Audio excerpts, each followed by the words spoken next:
An army whose officers are all killed, yet the unit fights even harder. This was unprecedented in the history of human warfare.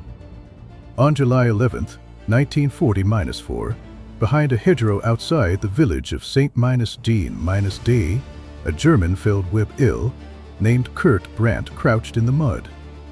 He had been watching an American rifle platoon through a gap in the bocage for nearly 4 minutes.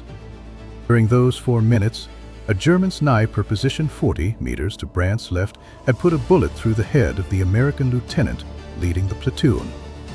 Brandt watched the officer dropping the platoon scatter into the roadside ditch. By every rule of warfare he understood, the platoon should have fallen into chaos and frozen in place. Someone should have run back toward the rear to find a company commander. The French did this, the British did this, the Poles and the Russians too. Cut off the head, and the body stops functioning. This was the iron law of how armies had operated for thousands of years. Yet this platoon did something Brandt had never seen before. Within 30 seconds, a staff sergeant stepped into the dead lieutenant's position. Brandt could not know his name was Gerald Henley, 20-3 from Terre Haute, Indiana. He did not hesitate, did not wait for instructions. He hand-signaled to men forward, pointed a third toward the hedgerow on the right, and began moving the platoon in a wide arc around the sniper's position. The platoon moved faster now, not slower, but faster, as if losing the officer had shed some heavy burden rather than removing something essential. That night, this 12-year veteran of the Wehrmacht wrote a letter to his wife that he never mailed. He wrote that the Americans did not seem to need their officers. He wrote that killing their leaders did not break them, and he wrote a sentence that captured the central mystery of the entire Western Front in the summer of 1940-4. He wrote, "When you kill their shepherd, the sheep become wolves." Brandt was not the only German soldier bewildered by what he was witnessing. From the hedgerows of the Coal Tentin Peninsula to the rubble of Street, Low, reports recorded the same phenomenon. German tactical doctrine, arguably the most sophisticated in the world at that time, was built on a core assumption about how armies work. That assumption was simple, and for centuries it had proven true. An officer is the brain of a unit. Kill the brain, and the body dies. The Germans had perfected this principle.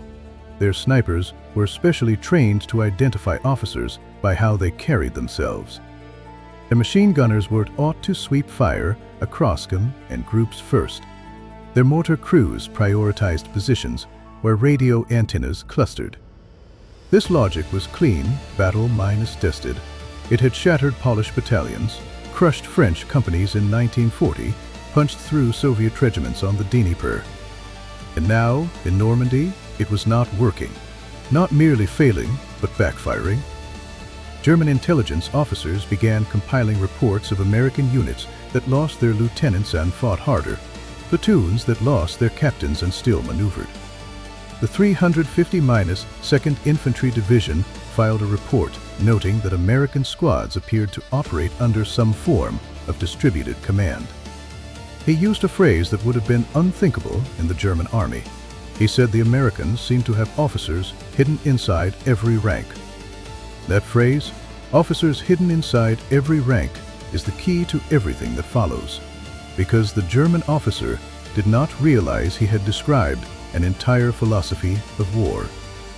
A philosophy so foreign to the German military tradition that even after they identified its effects, they could not understand its cause.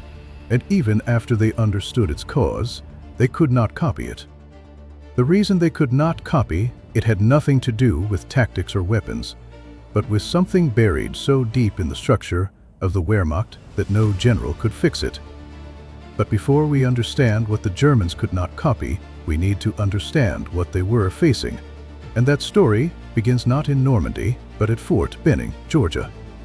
18 months before Day, in a classroom at Fort Benning, a former shoe salesman from Ohio was learning how to read a map. In January of 1940-3, a 20- for -year- old corporal named Draymond Z. USS Man stood in a line of 204 men outside a clapboard barracks at Fort Benning. 6 months earlier, USS Man had been selling shoes at a department store in Hamtramck, Michigan, a polished neighborhood wedged inside Detroit. He was drafted, sent to basic training, and then, because he scored in the top bracket on the Army General Classification Test, was offered something no European army would have offered a man like him: a chance to become an officer. The program was called Officer Candidate School, and the men who survived it were called 90-day wonders. In roughly 90 days, the United States Army took enlisted men with no military pedigree, no family connections, no university degree in many cases, and turned them into second lieutenants. The term 90-day wonders was a joke, but as the Germans would discover, it was also a profound underestimation of what the program actually produced. What truly mattered about OCS was that it did not simply train officers. It did something far more dangerous to any army fighting against it. It made the line between officer and enlisted man disappear. In the German Wehrmacht, that line was a wall. The German officer corps was, by tradition and design, a separate caste. To become an officer, a German soldier needed the Abitur, the equivalent of a university entrance diploma. He needed to pass a selection board of officers and psychiatrists. A Feldwebel could spend 20 years leading men in combat and never cross the line into the officer corps. The German officer corps was intensely class-conscious. By the end of the war, over 100,000 enlisted men had walked into OCS classrooms. They had been truck drivers, accountants, high school teachers, and shoe salesmen. They sat in classrooms for 17 weeks, learning to read contour maps, call artillery fire, plan platoon assaults, and write 5-paragraph field orders. 2 out of 3 made it through. Those who failed went back to their units as privates, but they went back knowing how an officer thinks. That is the critical detail, because in the German army, knowledge flowed downward. An officer decided, an NCO executed, a private followed. If the officer fell, the NCO could continue the plan already made, but only that plan. The NCO was trained to fight inside a framework. He was not trained to build one. In the American Army, knowledge bled sideways. The sergeant in a rifle squad might be a man who had washed out of OCS but came back knowing how to read a terrain map. The corporal next to him might have been offered OCS and turned it down. The private on the BA or might have scored 130 on the classification test, higher than most officers. This meant something no German doctrine had prepared for. In a 12-man American rifle squad, there was not just one leader, there were layers. The staff sergeant led, the sergeant was his shadow, trained to take over without a pause. Below them, every man had been trained to understand the purpose behind orders. If the purpose survived and the officer did not, the squad kept moving. Raymond G. USS Man graduated from OCS in the spring of 1940-3. He was commissioned as a second lieutenant, assigned to the 750-6 Tank Battalion, and shipped to France in the summer of 1940-4. On September 12, 1940-4, near the town of Norroy-le-Bourg in eastern France, USS Man did something that revealed exactly what kind of office OCS produced. But that story comes later. For now, remember his name and remember what he was before the army found him. A shoe salesman, a corporal, a man who in the German army would never have been allowed to command. What the Germans were facing in Normandy was not an army with better officers. It was an army where the concept of officer had been distributed so widely that it could not be destroyed by killing any single person. But distributed leadership is only half the equation. The other half was happening not in officer schools, but in the rifle squads themselves, in the way American sergeants were trained. In 1940, a year before Pearl Harbor, the United States Army made a change to its infantry squad that looked on paper like a minor administrative adjustment. The squad grew from 8 men to 12, The corporal who had lead it was replaced by a staff sergeant, and a second NCO, a sergeant, was added as assistant squad leader. That was it.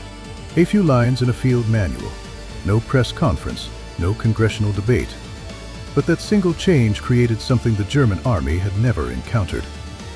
In a German infantry squad of 10 men, leadership ran through one channel. The squad leader was the brain. His assistant handled ammunition and filled in if the leader fell.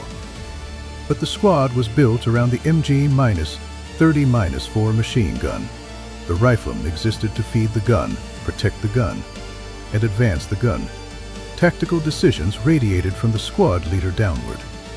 If the squad leader was killed, the assistant could keep the gun firing, but the squad's ability to maneuver and improvise degraded immediately. The American squad was built on a completely different principle. The staff sergeant and the sergeant divided the squad into functional teams that could act on their own. If the staff sergeant was killed, the sergeant took over. If both NCOs went down, the BAR man and the most experienced private kept the squad functioning. The Germans had nothing like this, not because they lacked tactical sophistication, but because their system concentrated decision-making in officers and squad leaders by design. The difference showed up most clearly in the one place where officers died fastest: Omaha Beach. June 6, 1940-4, 6:30 in the morning. The German defenders had prepared with Prussian precision. Their machine guns were sighted to create interlocking fields of fire across every meter of sand. Their snipers had one specific instruction: kill the men who look like they are in charge. They were devastatingly effective. In the first hour, the majority of officers in the 1st all 12 were dead or wounded. Company A of the 116th Infantry lost over 90% of its men. The plan was destroyed before the first soldier reached the seawall. Radios were waterlogged. Maps were lost. The chain of command ceased to exist. And here is where the German assumption broke. The men at the seawall did not freeze. They did not wait for new officers to arrive.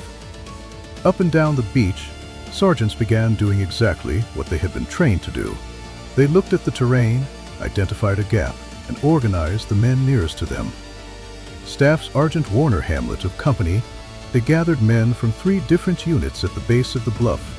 He could not reach his company commander because his commander was dead. He could not contact battalion because the radios were out. What he could do was look at the German pillbox above him and identify the connecting trench behind it.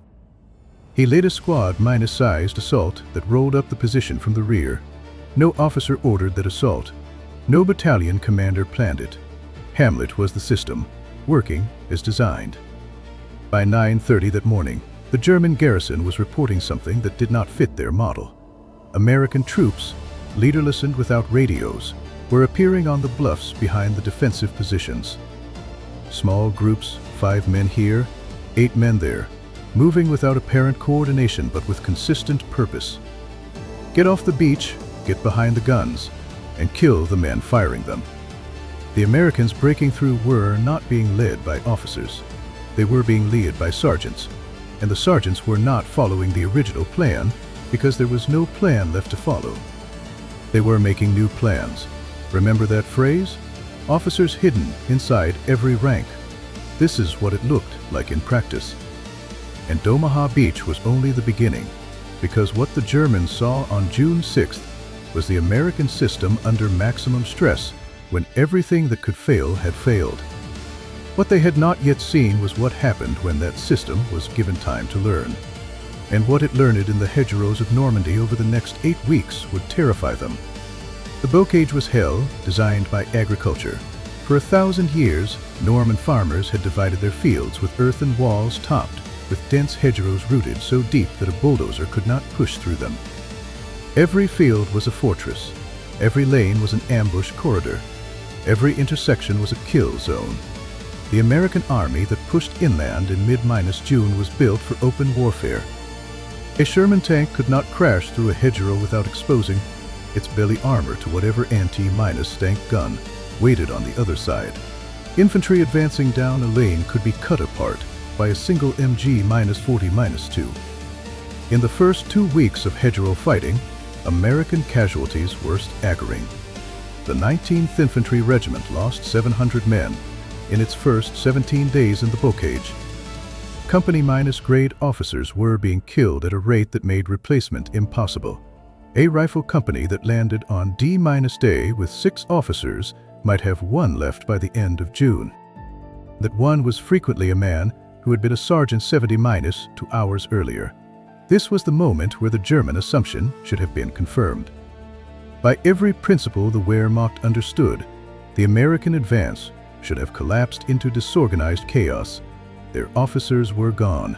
Their plans were useless. Their tactics did not work. Instead, something happened that German commanders began reporting with increasing unease. The American squads were adapting, not at the division level, not because some general issued a new directive. The adaptation was happening at the bottom, squad by squad, sergeant by sergeant, field by field. A staff sergeant tried for different methods to cross a single hedgerow in one afternoon.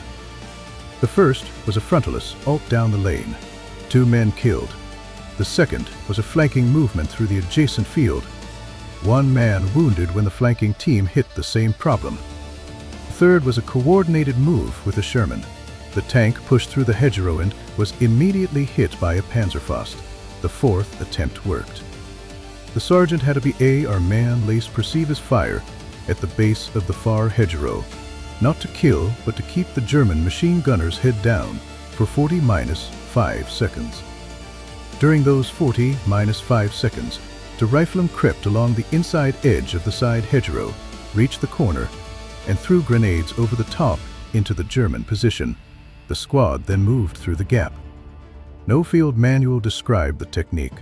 No officer designed it. The sergeant figured it out because 4 men had been hit and he needed a way that would not kill a 5th. And here is the part that baffled the Germans. That sergeant's technique did not stay with his squad. Within days, variations of it were appearing across the entire front. Not because headquarters had published a bulletin, but because American NCOs talked to each other. When squads rotated off the line, their sergeants compared notes. Knowledge moved laterally from sergeant to sergeant at a speed the German chain of command could not match. By mid-July, American squads had developed a repertoire of hedgerow techniques so varied that German defenders could not predict which one would be used. Every attack was slightly different because every sergeant was solving the problem with his own variation. The Germans, defending the same terrain with the same doctrine, were fighting the same way in the 3rd week as they had in the 1st. The speed of this bottom-up adaptation created a compounding problem for the German defense. Every week, the Americans were better at crossing hedgerows. Every week, the cost of holding each field rose for the defenders. The Germans were not losing because they were outgunned. In the bocage, firepower advantages largely disappeared. They were losing because the American army was learning faster than they were. But the bocage, brutal as it was still a limited theater. The true test was coming. It would arrive on a freezing December morning in a forest called the Ardennes. December 16th, 1940-4, 5:30 in the morning. Over 1,600 German guns opened fire simultaneously along an 80-mile front in eastern Belgium and Luxembourg. The barrage was followed by 250,000 German troops in 20 divisions, including elite panzer units that had been refitting in secret for months. The offensive was called Watch on the Rhine. It was Hitler's final gamble, and its opening blow fell on the thinnest, weakest section of the entire Allied line. Holding that line were 2 American divisions, one experienced but badly under strength, the other in combat for exactly 5 days. Within hours, the German assault did precisely what it was designed to do. It shattered the American chain of command. Communication lines were cut. Headquarters were overrun. The 106th Division lost 2 of its 3 regiments. Nearly 7,000 men captured in one of the largest mass surrenders in American military history. Officers were killed, captured, or separated from their units across the entire front. By nightfall, Thousands of American soldiers were scattered through the frozen forest without officers, without radios, without orders. By every rule the German command understood, this should have been the end of organized American resistance.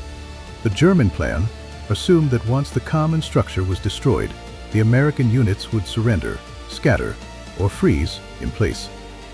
Kampfgruppe Piper, the armored spearhead of the 6th S Panzer Army, was expected to reach the Meuse River bridges within 40-8 hours. Piper never reached the Meuse. And the reason he did not is the reason this story exists. Because those scattered American soldiers, the ones without orders, without a plan, did not scatter. They coalesced. Not into the units they had belonged to, those units no longer existed. They coalesced into improvised combat teams built from the debris of a dozen broken formations.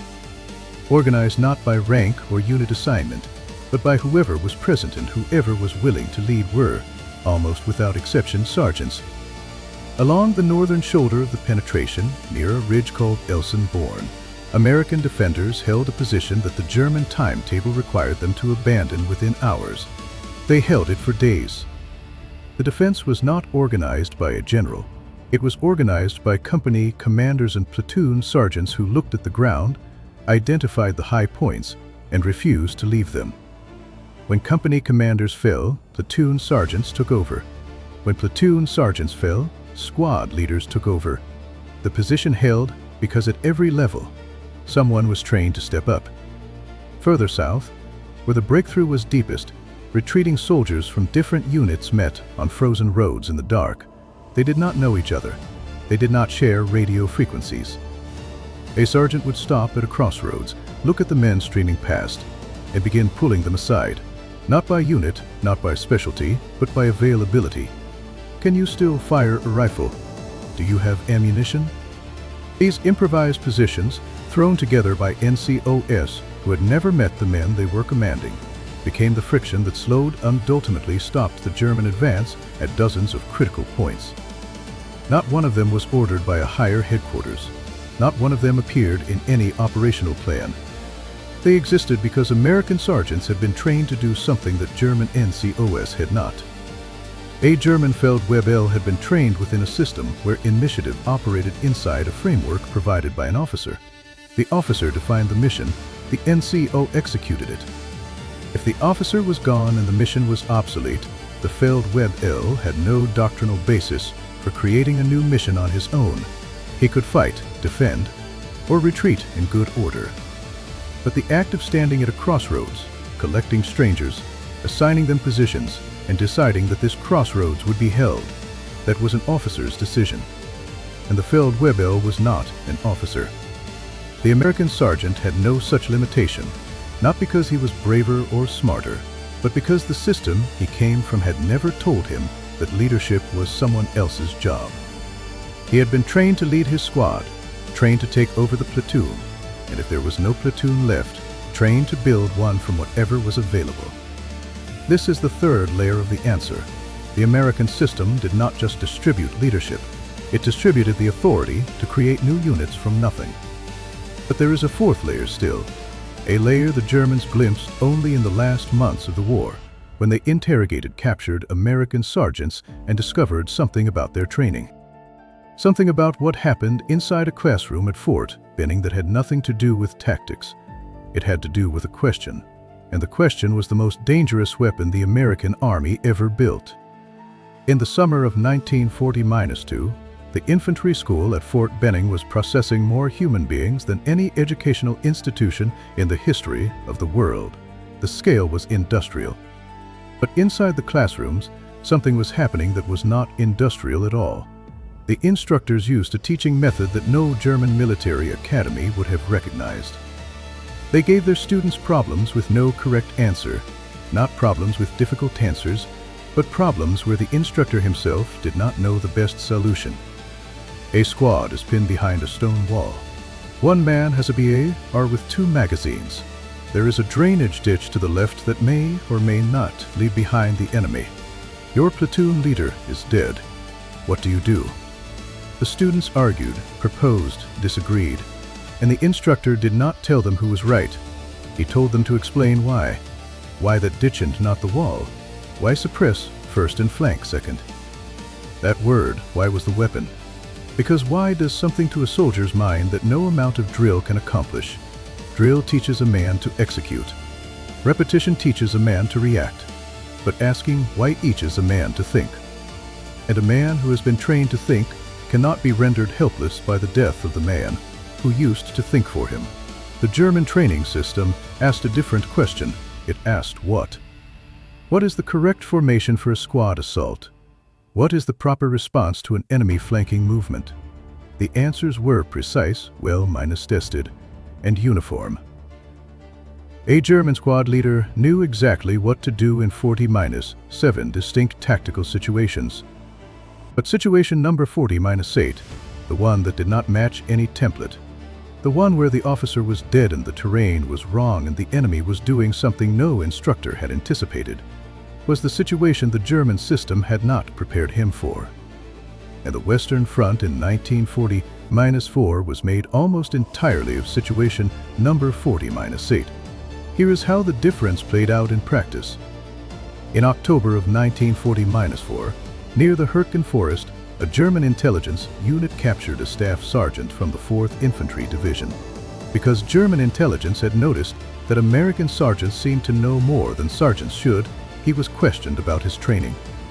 The sergeant described a training exercise in which his platoon was given a tactical problem and told to solve it without any input from the supervising officer. The officer stood in the corner and watched. He did not correct, he did not suggest. He waited until the platoon had argued its way to a plan. And then he asked them a single question. What happens to your plan if I am killed in the first 5 minutes? The platoon revised the plan. The officer asked, what happens if your sergeant is also killed? They revised it again. What if you lose the radio? What if the enemy is not where you expect them to be? By the end of the exercise, the platoon had not one plan but 5, each designed to function with progressively fewer leaders and progressively less information. The German interrogator noted that the sergeant described this as routine training. The American system did not merely acknowledge that officers would be killed. It planned for it. It built redundancy into every level of command, the way an engineer builds redundancy into a bridge. Not because the bridge is expected to fail, but because when it does fail, people are standing on it. The German system did not build this redundancy because the philosophical foundation of the Wehrmacht made it structurally impossible. In the German military tradition, an officer was not merely a leader. He was the carrier of something called Verantwortung ist Freude, Eigkeit, joy in responsibility. The word itself reveals the assumption that the willingness to bear responsibility, to decide under pressure, to accept consequences, was an elite quality that separated officers from enlisted men. It was not taught to NCOS. It was not expected of them. It was the defining characteristic of the officer class. And so when that class was destroyed, the German army lost something it could not replace from below. Not men, not firepower, not courage. It lost the layer of the organization that was permitted to decide. The American army had no such layer. Or rather, it had made every layer that layer. That is the fourth and deepest answer to the question in this video's title. The Germans were puzzled because they were looking at an army that had solved a problem they did not even know they had. The problem was not how to fight without officers. The problem was how to build an army where the word without did not apply, because the thing the officer carried had been given to everyone. Raymond Z.U.S.S. Mann, the shoe salesman from Hamtramck, the OCS graduate, the 90-day wonder, proved what that looked like in September of 1940-4. His story brings all of this together. September 12, 1940-4, the village of Norroy-le-Bourg, eastern France. Z.U.S.S. Mann was riding on the back of a Sherman tank with his infantry platoon when they hit the German defensive line. The German position was dug in along a tree line with interlocking machine gun nests and at least 2 anti-mine tank guns covering the road. Z.U.S.S. Mann's company commander was not in contact. The radio was out. Jules USS Man had no orders beyond the general directive to advance. He had a platoon of infantry to Sherman tanks and a problem that required an officer's decision. He made the decision in seconds.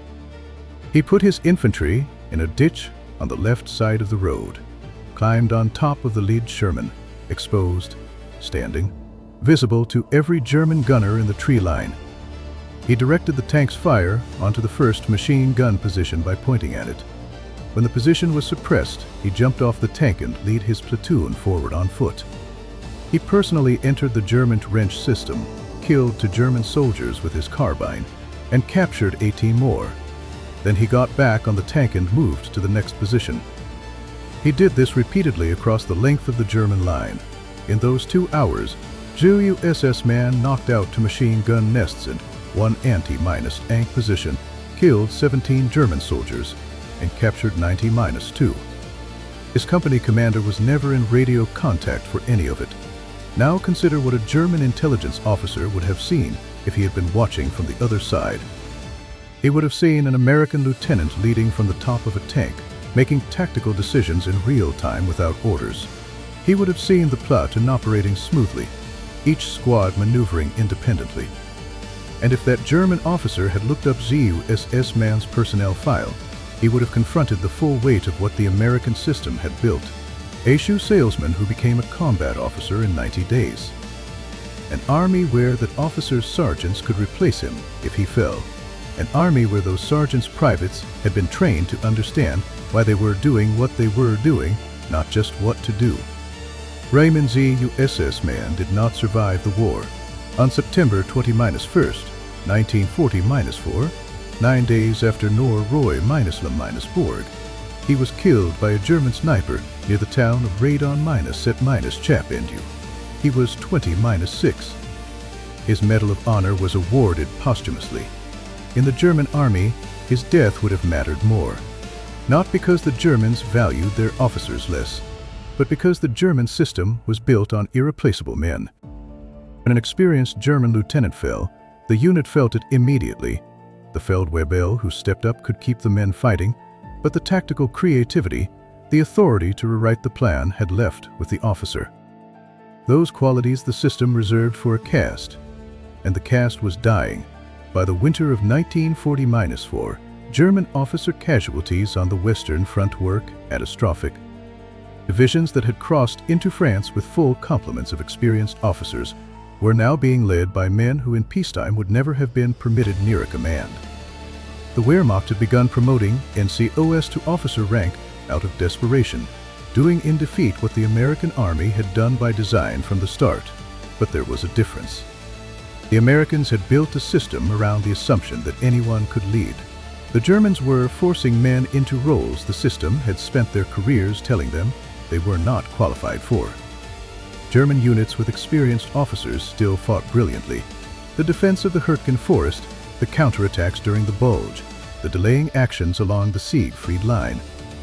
But when the structure cracked, when officers fell and NCOs had to improvise beyond their training, German units became brittle in ways that American units did not. An American infantry company that lost its captain in the morning could be attacking a fortified position by the afternoon under its first sergeant. A German company that lost its Hauptmann might hold its position, but the counterattack required an officer. This asymmetry, invisible on paper, devastating in practice, compounded over months. By March of 1940-5, when American forces were crossing the Rhine, German defenders reported the same phenomenon that Kurt Brandt had noticed months earlier. American units that took casualties did not slow down. They reorganized on the move. They promoted from within so fast that German intelligence could not keep track of the common structure. A man who was a sergeant on Monday was a platoon leader by Wednesday, and the platoon did not miss a step, because to the privates following him, nothing had really changed. The sergeant had always been leading. Now he was just doing it with a different title. The Germans had a word for what they were witnessing. They called it unheimlich, uncanny. Because an army that does not weaken when you cut off its head is not behaving the way armies are supposed to behave. But there was one more thing the Germans never learned. Something about what happened after the war, when American NCOS went home. Something that explains not just how the system worked, but why it existed in the first place. Kurt Brandt, the Feldweb L who watched an American platoon reorganize in 30 seconds, survived the war. He was captured by the British near Hamburg and spent 14 months in a prisoner of war camp in Yorkshire.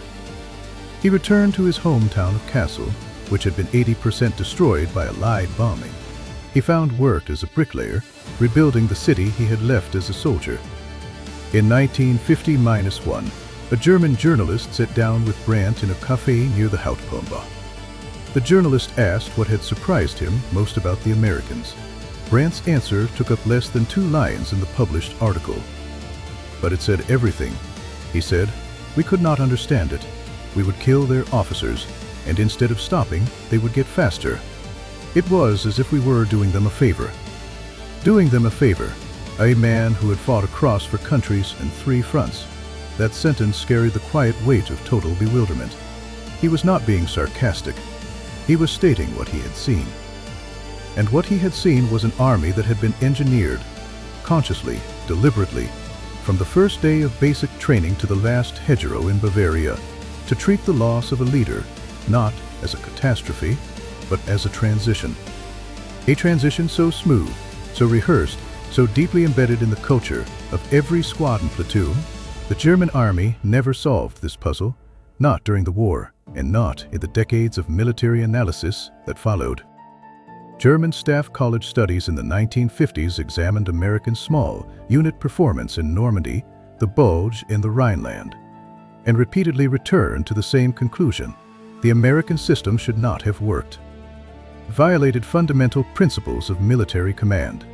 It placed authority in the hands of men who, by German standards, were not qualified to hold it. It relied on initiative from soldiers who had been in uniform for less than 2 years.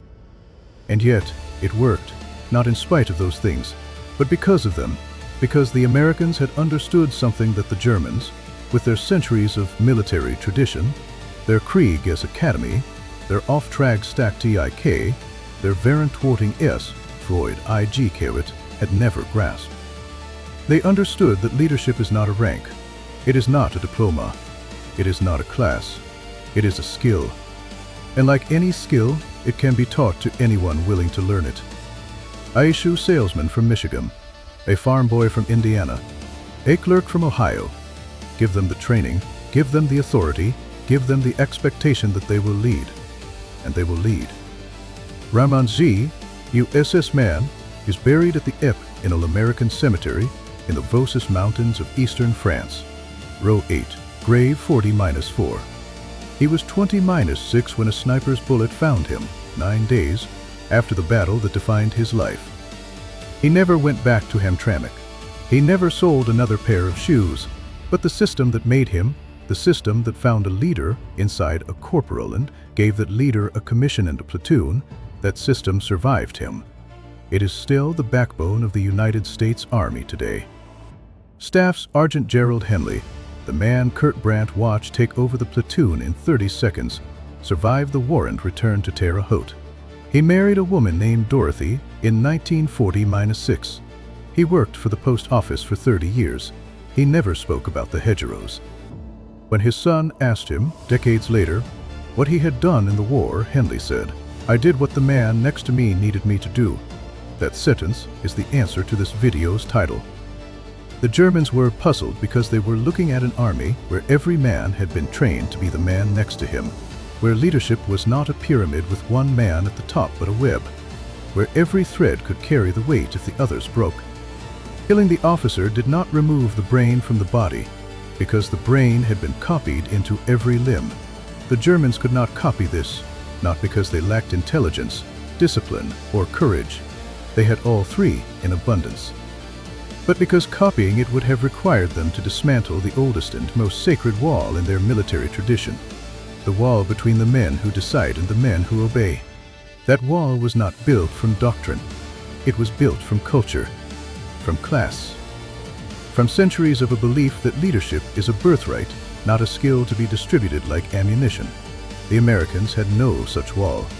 Or rather, they had torn it down in 1940-1 in a clapboard barracks at Fort Benning, when they told a shoe salesman from Michigan that he could be an officer, and in doing so, they built the most resilient army the modern world had ever seen. An army that did not merely survive the loss of its leaders, an army that was designed for it. When you kill the shepherd, the sheep become wolves. The Germans never figured out why. Now you know. If you want more hardcore breakdowns of history's most puzzling military mysteries, smash that like button and subscribe to the channel. I am your military history observer, and I will see you on the next battlefield. The Germans could not copy this because copying it would have required them to dismantle the oldest and most sacred wall in their military tradition, the wall between the men who decide and the men who obey. That wall was not built from doctrine. It was built from culture, from class, from centuries of a belief that leadership is a birthright, not a skill to be distributed like ammunition. The Americans had no such wall, or rather, they had torn it down in 1940-1 in a clapboard barracks at Fort Benning, where they told a shoe salesman from Michigan that he could be an officer. And in doing so, they built the most resilient army the modern world had ever seen. An army that did not merely survive the loss of its leaders, an army that was designed for it. When you kill the shepherd, the sheep become wolves. The Germans never figured out why. Now you know.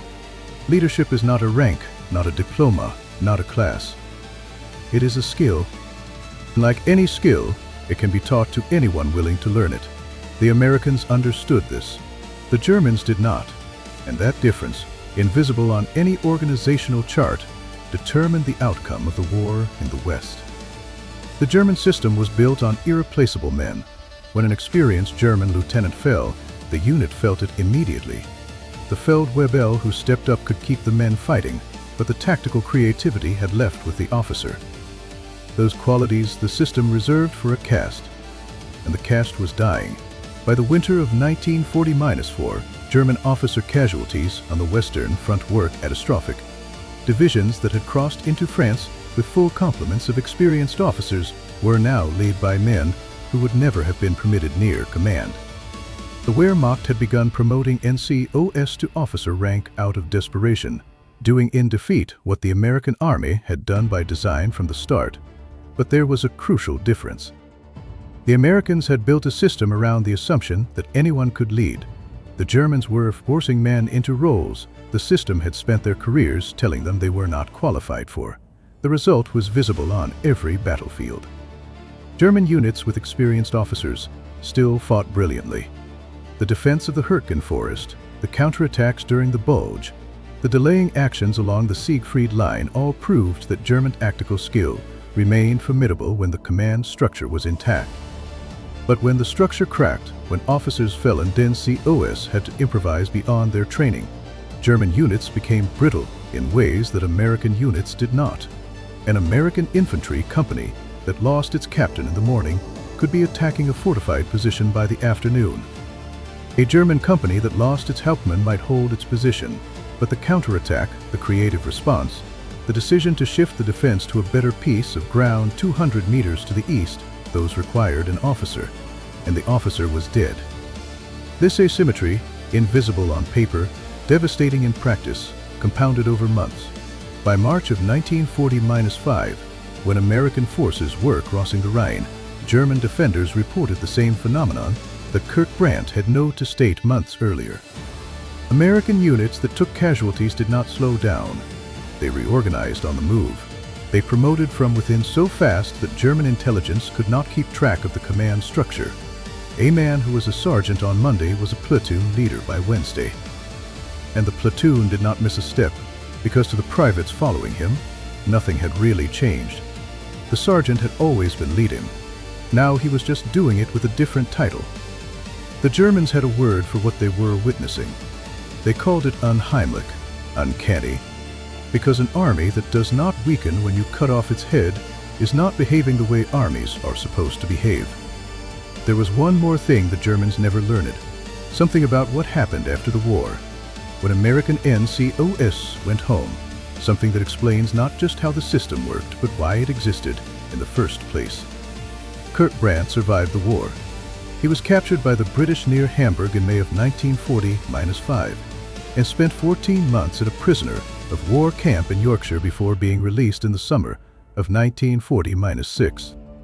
He returned to his hometown of Kassel, which had been 80% destroyed by Allied bombing. He found work as a bricklayer, rebuilding the city he had left as a soldier. In 1950-1, a German journalist sat down with Brandt in a cafe near the Hauptbahnhof. The journalist asked what had surprised him most about the Americans. Brandt's answer took up less than 2 lines in the published article. He said, "We could not understand it. We would kill their officers, and instead of stopping, they would get faster. It was as if we were doing them a favor." A man who had fought across for countries in 3 fronts. That sentence carried the quiet weight of total bewilderment. He was not being sarcastic. He was stating what he had seen, and what he had seen was an army that had been engineered consciously, deliberately. From the first day of basic training to the last hedgerow in Bavaria, to treat the loss of a leader not as a catastrophe, but as a transition. A transition so smooth, so rehearsed, so deeply embedded in the culture of every squad and platoon that you could not detect the seam. The German army never solved this puzzle, not during the war, and not in the decades of military analysis that followed. German Staff College studies in the 1950s examined American small unit performance and repeatedly returned to the same conclusion: the American system should not have worked. It violated fundamental principles of military command. It placed authority in the hands of men who, by German standards, were not qualified to hold it.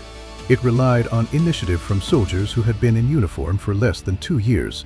And yet, it worked, not in spite of those things, but because of them. Because the Americans had understood something that the Germans, with their centuries of military tradition, their Krieg, Academy, their Auftrag Stakti, IK, their Verantwortung s Freudigkeit, had never grasped. They understood that leadership is not a rank, not a diploma, not a class. It is a skill. And like any skill, it can be taught to anyone willing to learn it. A shoe salesman from Michigan, a farm boy from Indiana, a clerk from Ohio. Give them the training, give them the authority, give them the expectation that they will lead, and they will lead. Ronan Zuss Man, the shoe salesman who became a lieutenant, who became a Medal of Honor recipient, is buried at the Epinal American Cemetery in eastern France. Row 8, grave 40-4. He was 20-6 when a sniper's bullet found him. He never went back to Hamtramck. He never sold another pair of shoes, but the system that made him survived him. It is still the backbone of the United States Army today. Staff Sergeant Gerald Henley, the man Kurt Brandt watched take over the platoon in 30 seconds, survived the war and returned to Terre Haute. He married a woman named Dorothy in 1940-6. He worked for the post office for 30 years. He never spoke about the hedgerows. When his son asked him what he had done in the war, Henley said, "I did what the man next to me needed me to do."